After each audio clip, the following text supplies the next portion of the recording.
Hey guys, it's me again, Barry with Barry's A-Track and Classic Car Radio Repair, and today's demonstration's on a unit sent in by my friends at RDW Automotive in Reno, Nevada.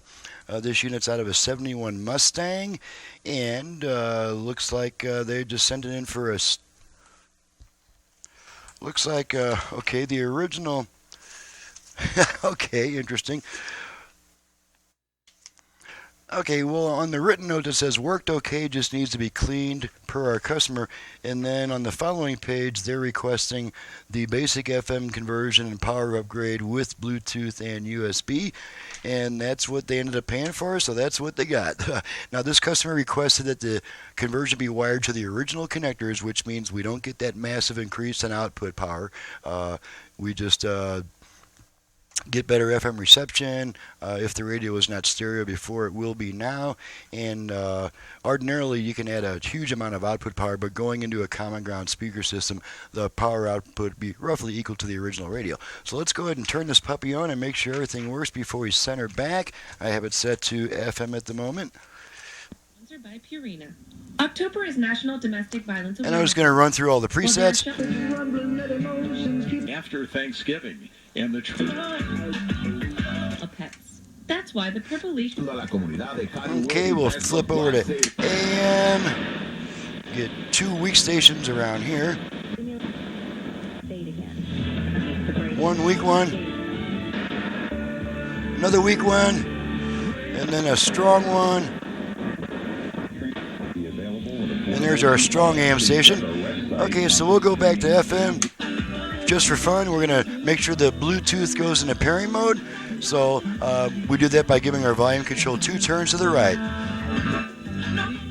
Bluetooth ready to pair. Okay, Bluetooth ready to pair. So the unit is now trying to pair with a portable audio device. And as you guys know by now, I don't go to all that time on the video due to time constraints. I just make sure it goes into pairing mode. That tells me that the module itself is working fine. So the last thing to check is the USB. After 90 seconds, that lady comes back on saying pairing not completed. While we're waiting for that, we'll test the USB function. I got my radio commercial on a USB stick, and I can play this song in its entirety because I wrote it.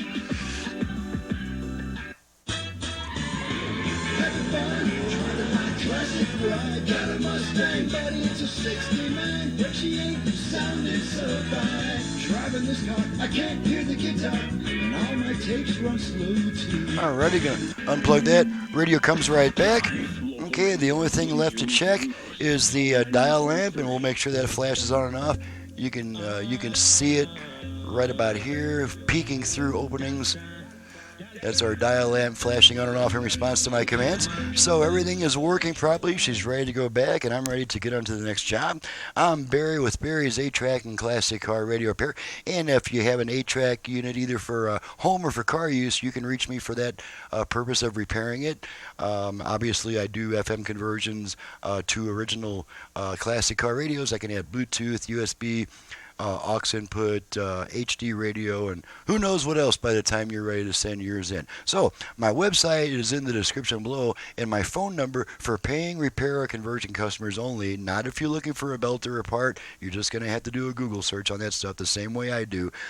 My phone number is 928-533-9666. Thanks so much for watching and listening. Thank you, my friends at RDW, for your repeat business. I believe this is the second job, maybe the third, that they've sent me.